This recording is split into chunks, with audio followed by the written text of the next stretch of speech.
Lagi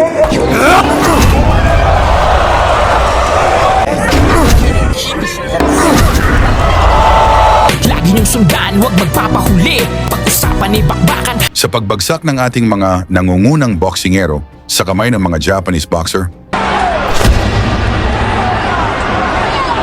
isa na itong prospect na nagmula sa angkan ng mga matatapang sa Sultan Kudarat sa Mindanao na tinaguri ang hard hitter. Walang iba kundi si Esnet Domingo, may 22 na panalo at 14 ay knockouts.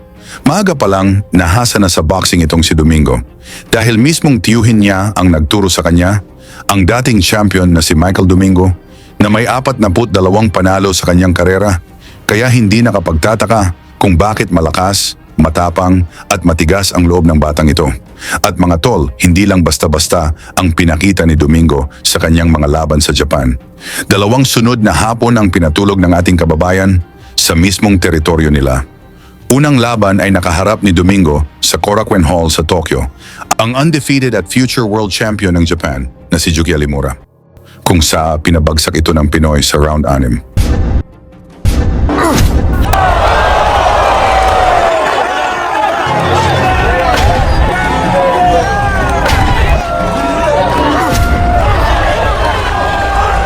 Grabe ang gulat ng mga Japanese fans, pero hindi pa dyan natapos. Dahil sa kagustuhang makabawi ng mga Japanese, muli nilang pinabalik si Domingo sa Japan para harapin ang isa pang malakas nilang boksingero, si Kosuke Tomioka. At hindi rin basta kalaban si Tomioka dahil galing ito sa 2 sunod na panalo by knockout. Naganap pa rin ito sa Korakuen Hall na puno ng mga Japanese fans na nag-aabang sa pagbagsak ng Pinoy. Kaya mainit ang laban pagbungad pa lang ng unang round. Palitan agad ng matitinding suntok. Ang Pinoy naka-green trunks, ang Hapon naka-yellow. パンチがね、ポンって当たった瞬間に分かりますよ。やっぱり効かないです。2から3センチなんですよ。はい、距離が。それを Sigawan ng mga Hapones sa bawat tama ng kanilang pambato. 先ほどパンチセットしてね。はい。探るようにしてますね、この辺り。グローブの位置をいろいろ変えてきます。富岡はここまで。一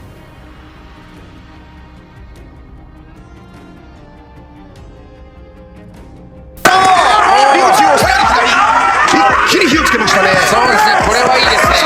一気に火をつけましたね。そうですね、これはいいですね。外から探るようにしてますね、この辺り。フェイント。グローブの位置をいろいろ変えてきます。富岡はここまで6勝5つの KO 勝ち。リゴチをさらに左。一気に火をつける。ダメージは大事なんですよ。多分きっと、ここから先は折れるかもしれないっていう。見てから攻めてくるから。今残り1分50秒切りました。まだ時間ありますね。いやでもこういうのはいいと思います。ダメージを与えるって大事なんですよ。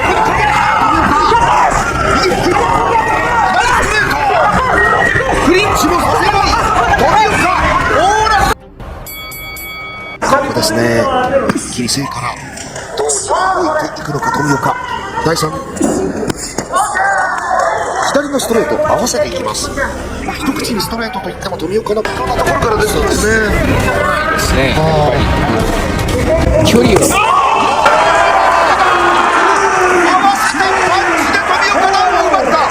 Mula sa malakas na kombinasyon ni Tomioka ang tumama kay Domingo. Bagsak ang Pinoy, talagang napuruhan, akala nila matatapos na ang laban. Tumayo si Domingo at pinakita ang pusong palaban ng Pinoy.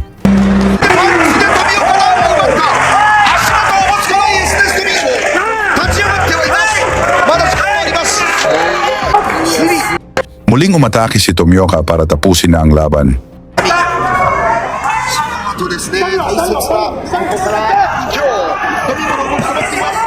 右またそこからのパンチからアッパーも織り交ぜていきます富岡。リードジャンプ。右ストレート富岡。ナイスピースが飛びました。いやこれすドワイトイ点で点差が上がってきましたね。上がりましたね。やばいね。でも富岡がすごい。本当です。自分でね、前に自分分の距離をキープしながら打ち合ってます。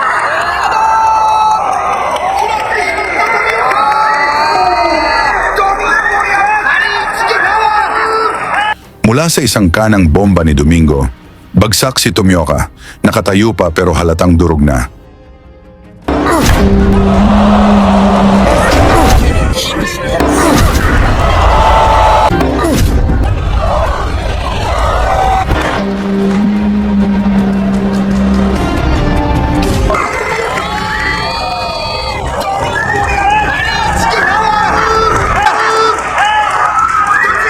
At doon na itinigil ng referee ang laban sa round 4.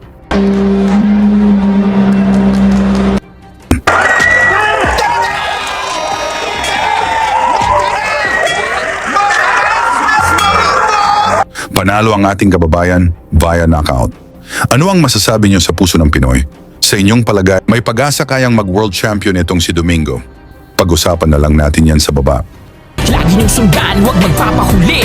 Pag-usapan ni bakbakan, balita niya at laban. Mga Pinoy na di nagpapagapi. Salamat sa mga suporta na lagi nandyan.